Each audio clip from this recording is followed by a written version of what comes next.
하나님 아버지, 오늘도 이렇게 기쁜 한 시기를 주셔서 감사합니다. 오늘도 이렇게 이 한 주 동안 우리가 지은 죄를 다 고백하는 시간을 갖게 해주셔서 감사합니다. 하나님께서 이 일곱 번째 날을 안식일로 정하셨는데 이 안식일 날 정말 하늘의 축복과 하늘의 하나님의 복음을 정말로 깨달아서 안식일이 즐겁고 기쁘고 행복한 날이 되게 해주시고 또 이번에 이렇게 이 자리에 함께 모여서 하나님의 기쁘게 찬양하고 영광을 돌릴 수 있도록 해주시고 또 이 자리에서 하나님이 주시는 은혜로 넘치는 하루가 될 수 있도록 해주세요. 예수님의 이름으로 기도드렸습니다. 아멘. 아멘. 오늘은 그리스도의 영원성, 말씀이 육신이 되어라는 제목입니다. 이 제목을 하기 전에 요한복음을 다시 보고 싶어서 다시 본 요한복음. 자, 요한복음에 요한이 누군지 아세요?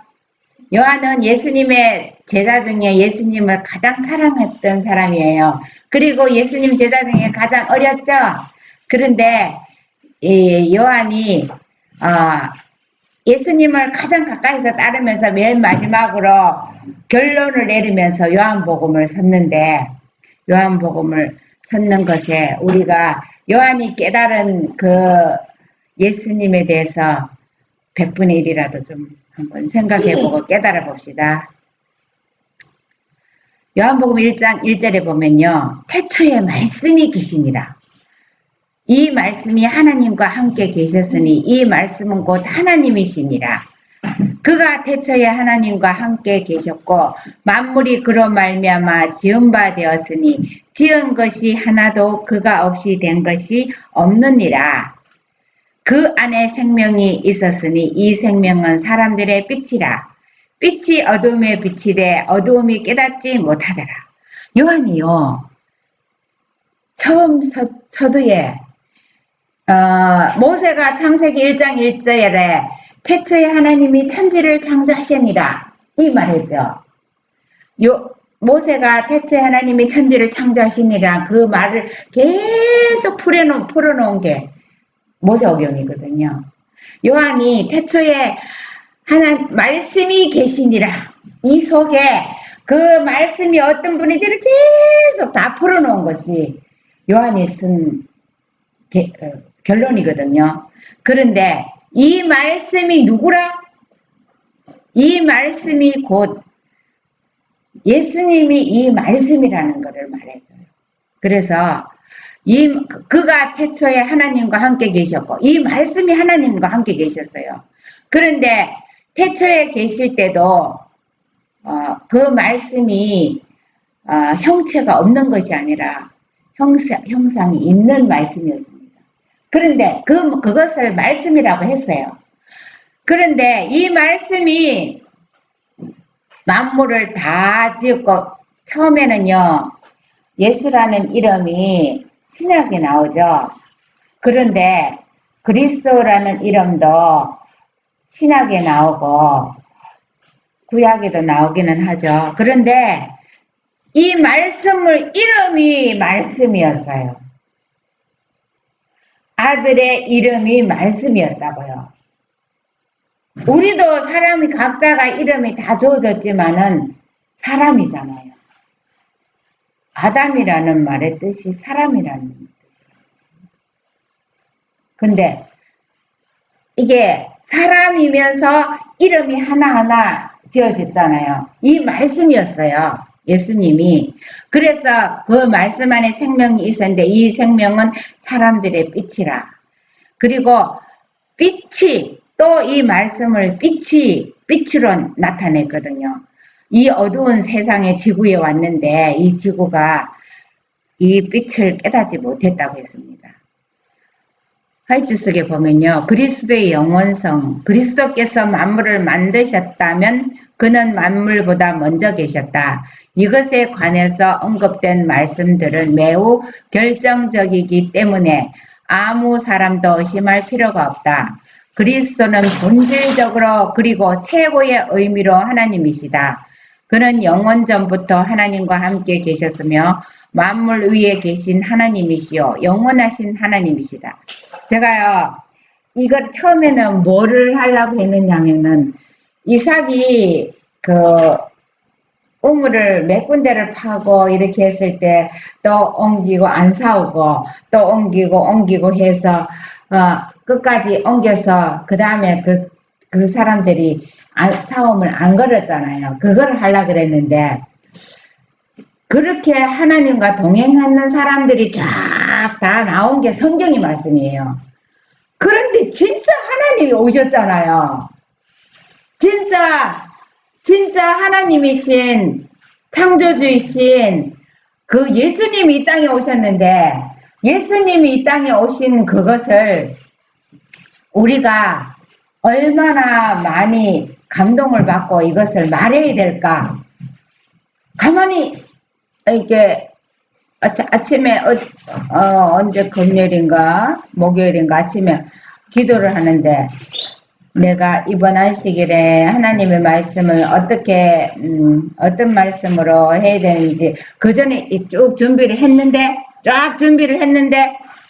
기도를 하는데 하나님이 그 모든 사람을 감동시켜 가지고 하나님과 동행했던 사람들의 이 얘기가 전부 성경인데 그분이 직접 오셨잖아요. 이 마음이 딱 들면서 마음에 예수님에 대해서 말을 해야 되고 하늘에서 직접 내려오신 그분에 대해서 얘기를 해야 되겠다. 그러면 거기에 대해서 가장 잘 표현해놓고 느낀 것을 해놓은 것이 뭘까? 그런데 요한이 이제 사복음서 중에 쭉 나오는데 요한이 말했는 거가 얘기해야 되겠다는 그 생각이 딱 들었거든요. 그런데요. 예수님이 직접 말씀하신 거는 사복음서에 중간중간에 나오는데 그것이 다 제자들이 보고 기록한 거잖아요. 그런데 예수님에 대해서 우리가 이 땅에 오신 사람들, 이 땅에 사는 사람들 중에요. 예수님에 대해서 가장 많이 말을 하고 가장 많이 알아야 되겠다는 그 생각이 들어서 이렇게 했습니다. 그런데 그 그리스도는 영원하시다는 거죠. 영원 전에 영원하다는 말은 뭐 이제 시작이 없다는 이런 말도 되겠지만은 그분이 말씀이기 때문에 하나님의 생각을 말씀으로 나오신 말씀이기 때문에 그것이 영원한 거예요. 그래서 이 모든 그것을 깊이 생각하면은 왜 그것을 분리시켜서 이렇게 예수님도 뭐 하나님하고 상관없이 하나님의 아들이 아니고 여호와 스스로 있는 여호와 하나님이다 막 이렇게 분리를 해가 쪼개놨는데 제온 거예요. 제온 거예요. 그리스도의 영원성 그렇게 해놨는데 이 세상에 혼란이 온 거가요. 우리가 이 그리스도가 하나님의 생각으로 왔다는 거를 생각하면요. 이거의 의미가 참 깊어요. 그래서 이게 거기에 보면요. 참고절이 있는데 잠언에 보면은 여호와께서 그 조화의 시작 곧 태초에 일하시기 전에 나를 가지셨으며 만세 전부터 상고부터 땅이 생기기 전부터 내가 세움을 입었나니 이게 가지셨다 세움을 입었다 그 다음에 내가 났다 내가 이미 났으니 이 말들이 나오는 것이요 이게 사람들이 오해를 일으키는데 이것을 보면요 이것이 표현할 여러 가지 말이 없어서 나를 가지셨고 나를 세웠고 내가 이미 났고 이렇게 말했잖아요. 그리고 모든 것을 생기기 전에 하나님의 생각의 말씀으로 딱 한 분이 오고 그 다음에 모든 만물들이 그 말씀이신 그리스도를 통해서 나온 거예요. 그래서 흠정역에 여기도 보면요. 똑같은 말인데 나를 소유했고 내가 세워졌고 내가 드러났으며 여기는 내가 낫다는 말은 안 하고요. 내가 드러났다. 내가 세워졌다. 나를 소유했다. 내가 거기 있었다. 이런 말을 썼거든요. 근데 사람이 낫다고 하니까는 그러면 어떻게 엄마의 뱃속에서 낳느냐 어떻게 해서 낳느냐 막 이러는데요. 과연 낳는 것도 새가 닭이 알을 새끼가 나오는 거는 알에서 나오잖아요.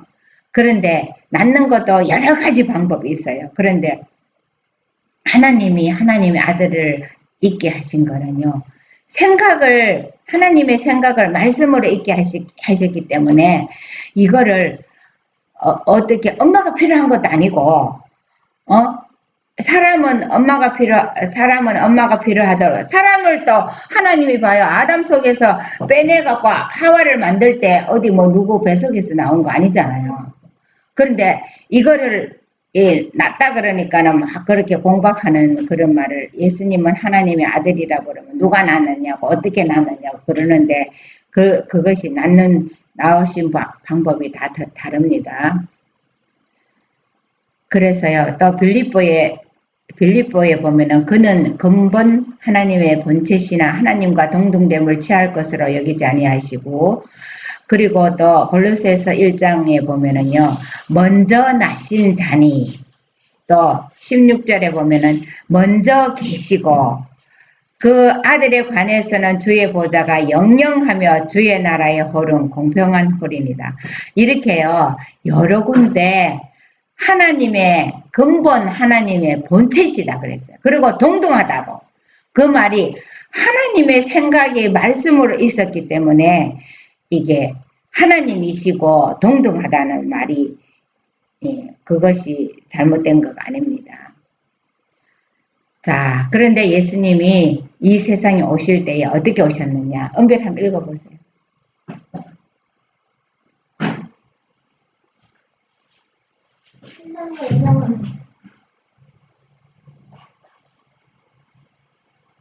신성과 이성을 얼룩이고 갖고 계신 구주 그 사람은 우리의 관심을 우리들 자신에게서 우리 구원의 주께로 향하게 한다. 그는 우리 앞에 그분의 두 본성 곧 신성과 이성을 제시한다. 여기에 다음과 같이 그의 신성을 묘사한 말씀이 있다. 그는 근본 하나님의 형상이시기 때문에 하나님과 정등됨을 취하는 것을 절도라고 생각지 않으셨다. 그는 하나님의 영광의 광채요 본체의 형상이셨다. 네, 이렇게 하나님의 생각의 말씀이신 그분이 이 땅에 왔어요. 이거는요 놀라운 사실이에요. 그분이 사람의 우리와 같은 형편으로 죄인을 구하기 위해서 왔다는 이 사실은요 한번 생각해 보세요. 이거는 보통 놀라운 일이 아닙니다. 말씀이 육신이 되어 영접하는 자 곧 그 이름을 믿는 자들에게는 하나님의 자녀가 되는 권세를 주셨으니 이는 혈통으로나 육정으로나 사람의 뜻으로 나지 아니하시고 오직 하나님께로서 난 자들입니다. 말씀이 육신이 되어 우리 가운데 거하심에 우리가 그 영광을 보니 아버지의 독생자의 영광이요 은혜와 진리가 충만하더라. 예수님은요 말씀으로 오신 하나님이십니다. 그래서 그 예수님을 이 놀라우신 그 예수님이 예수란 말은 저희 백성을 죄에서 구원할 자라는 뜻이잖아요. 그 예수님을 영접하는 사람에게는 하나님의 자녀가 되는 권세를 주셨어요. 이게요 보통 말이 아니에요.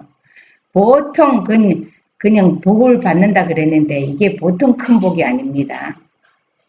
읽어보세요.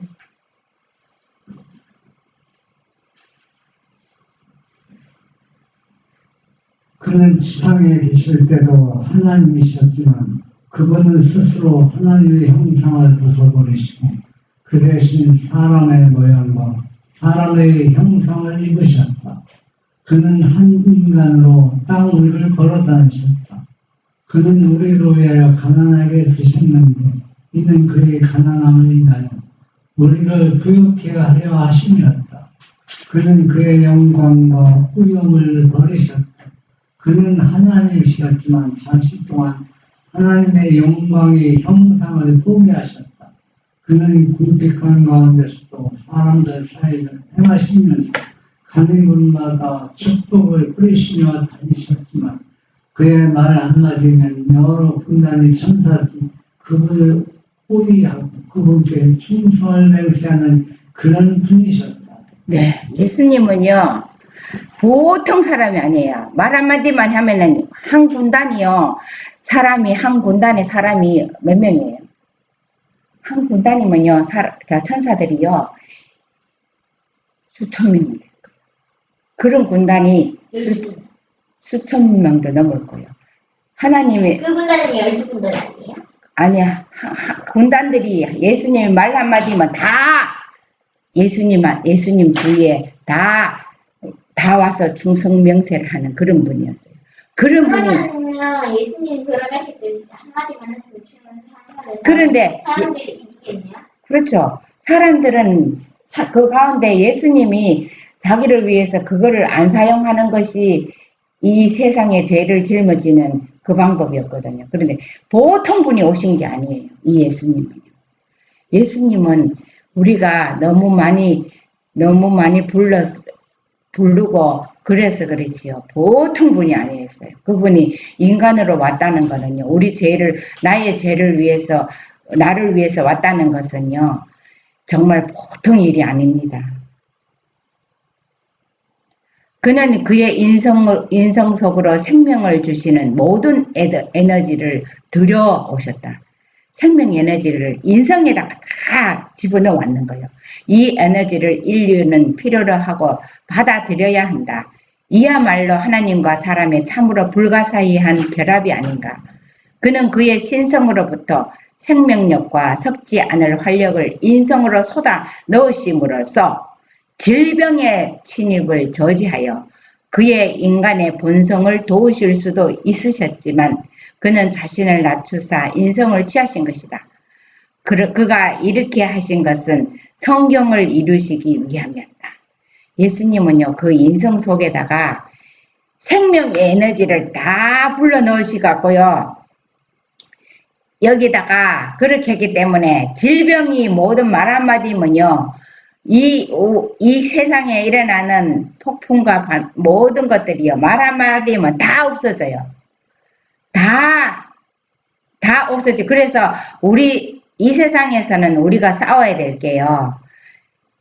마귀와 싸우는 것 아니고 누구가 싸우는 것 아니고 아무 싸울 것이 아니지만 우리가 결정적으로 우리를 지게 하는 것이 뭔지 아세요? 우리는 뭐와 싸워야 돼요? 예. 우리 자아가요. 우리 자신과 싸워야 돼요. 우리 자신과 싸워서 우리가 지면요. 마귀가 우리를 넘어뜨리는 게 아니라 마귀가요. 심어놓은 본성 자아가요. 우리 속에서요. 나를 넘어지게 하는 거예요. 죽게 하는 거예요. 그게 참 무서운 겁니다. 그것을 우리 본성을 도우실 수 있는 분은요. 창조주이신 예수님밖에 없습니다. 그래서 질병의 침입을 저지하신다고 했어요. 하나님의 생명력은요. 그래 모든 아픈 거, 문제가 있는 거 각자가요. 하나님께 예수님의 능력에 꼭 붙들어서 그것을 내 것으로 만들어야 됩니다. 예수님이 이렇게 제자들과 같이 이렇게 지냈어요. 하나님의 아들이 그의 발걸음마다 수치와 부끄러움이 따를 것을 아셨지만 그 계획에 착수하신 것은 정죄를 받아 신음하는 세상 죄를 속하기 위해서는 그의 몸을 낮추셔야 한다는 것을 아셨기 때문이었다. 이 얼마나 크신 겸손인가. 그것은 천사들의 경의를 자아내었다. 혀로서 그것을 어찌 다 묘사할 수 있으며 상상력이 어찌 거기에 미칠 수 있겠는가. 영원하신 말씀이 육신이 되기를 제안하시고 동의하시다니 하나님이 사람이 되시다니 이 얼마나 놀라운 겸손인가.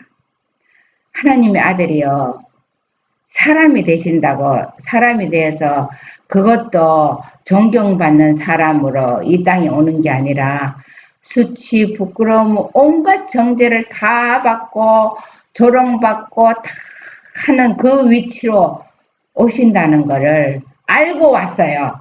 예수님은. 그런데 하나님의 아들 예수님은 하늘의 모든 위엄과 존경을 다 버리고 이 땅에 이렇게 죄인인 우리 사람을 구원하기 위해서 이렇게 하셨는데, 루스벨은요, 하늘에서 영광을, 존경을 받으려고 그러다가 못 받았잖아요. 그래서 이 땅에서요, 온 세상 사람들이 세상이 다 그를 따른다 그러잖아요. 그래서 세상 사람들이 다, 지금 루스벨이 앉아있는 그것을 향해서 다 경배하고 있어요. 자, 그래서 이 예언의 말씀을 다 가지고 있는 우리 교회도 그렇게 됐다는 것이 어떻게 해결해야 될지 정말 사람의 힘으로는 도저히 될 수 없습니다.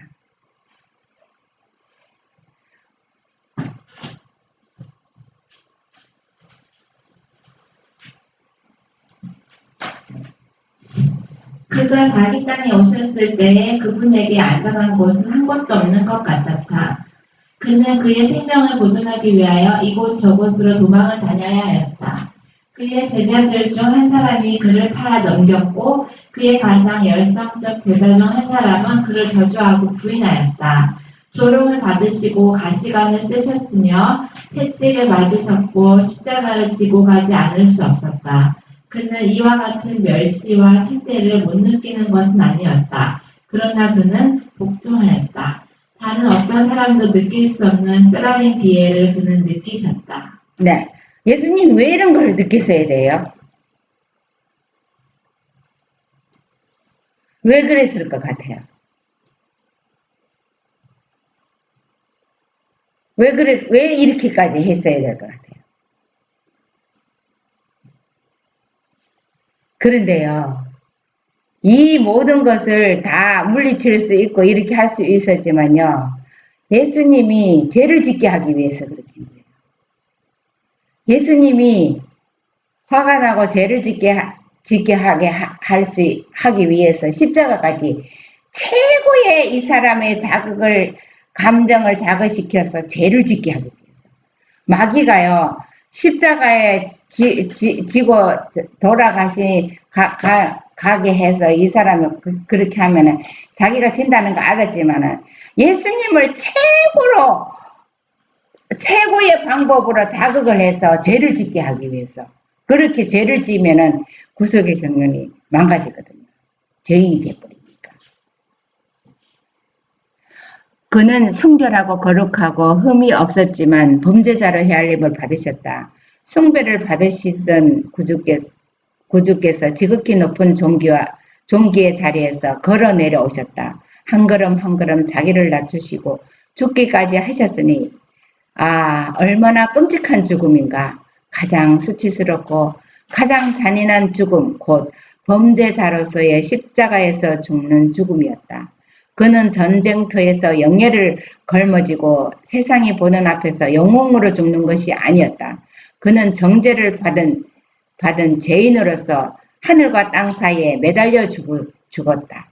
예수님은요, 이걸 다 알았어요. 자기가 이렇게 범죄자로 죄짐을 지고 죽을 것을 알았거든요. 그렇게 했지만 이 모든 것을 우리가 핍박을 받고 뭘 하대요. 그 너머를 볼 수 있으면 지금의 현재의 핍박은 장난이고 아무것도 아니라는 것을 볼 수 있습니다.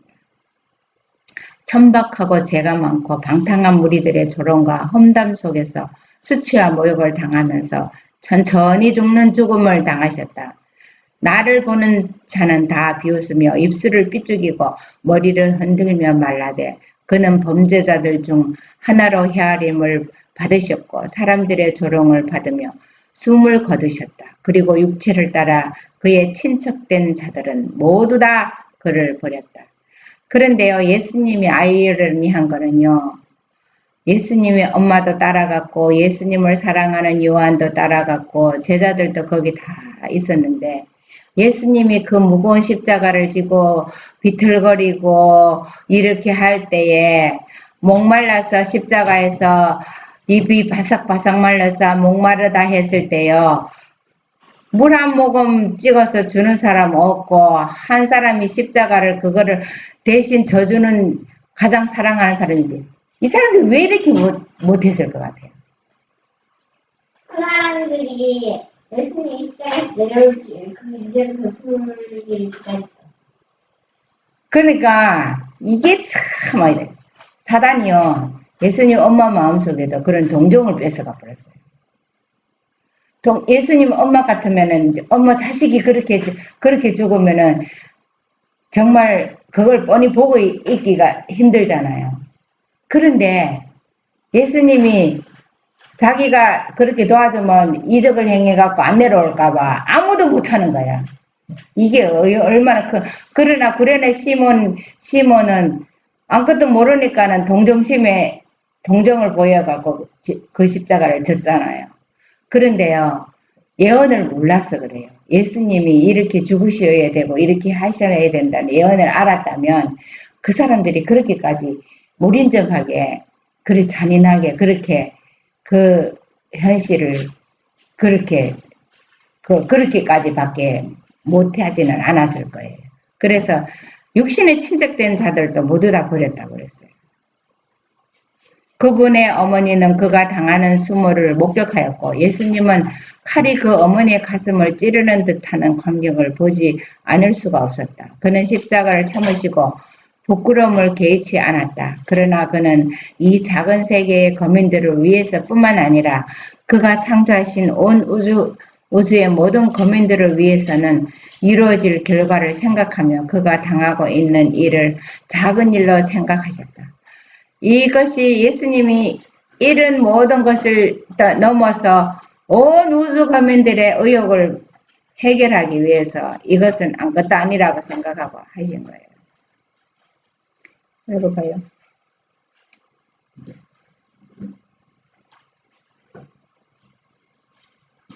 그리스도는 인간을 대신해서 죽으셔야 하였다. 인간은 배신자이며 반역자로서 하나님의 율법을 범한 죄로 사형 선고를 받은 죄인이었다. 이 때문에 인간의 대속자는 악인으로 죽어야 하였다. 왜냐하면 그는 그의 거룩한 영혼 위에 인간이 쌓아놓은 죄를 지시고 죄인들을 대신하여 서셔야 했기 때문이었다. 예수는 깨어진 율법이 요구하는 바를 온전히 충족시키기 위해서 죽는 것으로 족한 것이 아니라 치욕스러운 죽음을 죽으셔야 했다. 네.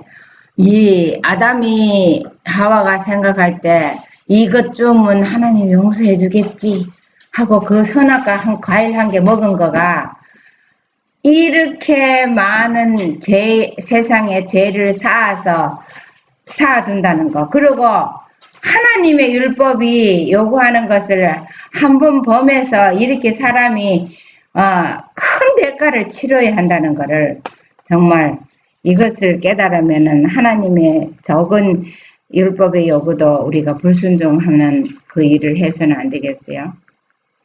선지자는 세상에 그의 말씀을 전하여 가로되 나는 수치와 침뱉음으로부터 나의 얼굴을 숨기지 아니하였도다라고 하였다. 이것을 생각한다면 인간이 조금인들 자기를 높이는 마음을 가질 수가 있겠는가? 우리가 그리스도의 삶과 그 고난과 치욕을 살펴볼 때에 우리는 마치 아무런 시련이나 수치나 치욕을 당해서는 안 될 사람인 것 같이 교만한 머리를 들 수가 있겠는가? 그리스도를 따르는 자들이여 칼바리를 바라보라. 그리고 자아를 중시하는 정신을 부끄러운 줄 알라. 우리가요 자존심 되게 상하면은 그냥 안 갖다 베는 게 없잖아요. 그런데 예수님이 당한 거를 생각하면요. 예수님이 당한 내 그 하나의 그 자존심 때문에 했는 대가를 예수님은 얼마나 많이 겪으셨는지 모릅니다.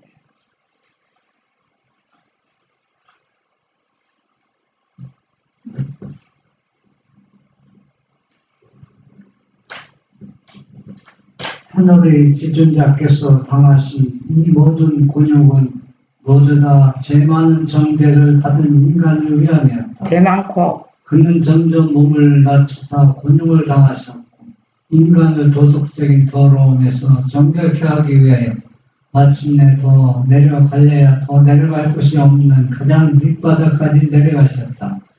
이 모든 것은 다 으뜸이 되려고 했으면 우리 곧 인간적 신천과 인간적 종기를 쟁취하려고 안간힘을 쓰고 있는 우리를 위하심이었다. 우리는 우리가 당연히 받아야 된다고 생각하는 존경과 인간의 마음에서 나오는 그 모든 존경을 받지 못하시나 않을까 해서 염려한다. 이렇게 하는 것이 그리스도와 같이 되는 것인가? 네, 우리가요 예수님을 따르고 하면서 내가 존경을 받고 내가 좀 남한테 업신여김을 당하고 이렇게 할 때 그렇게 할 때 자존심 상해서 같이 화를 내거나 그냥 우리가 가장 가까운 사이에서도 그냥 쉽게 일어나는 것들인데 우리가 정말 이 모든 것에서 예수님이 치욕을 당하신다는 거, 사단이 기뻐서 박수친다는 거 생각하면 우리가 화내거나 내 마음에 안 든다고 함부로 하는 이런 것들은 참 조심해야 될 것 같습니다. 다 같이 읽게요. 너희 안에 이 마음을 품으라. 곧 그리스도 예수의 마음이니 그는 그의 제자가 되고자 하는 모두를 속죄하시고 모분이 되시려고 죽으셨다. 이기심이 우리 마음속에 들어오게 하겠는가? 모분이신 예수를 앞에 모시지 않는 사람들은 우리의 공적을 찬양할 것이다. 우리의 공적이 예수 그리스도를 통하지 않을 때는 우리는 아무것도 아니다. 자기를 낮추시되 더 이상 내려갈 수 없는 지점까지 자신을 낮추신 그분을 뵙고도 교만이 우리의 마음속에 머무르도록 그냥 내버려 둘 것인가?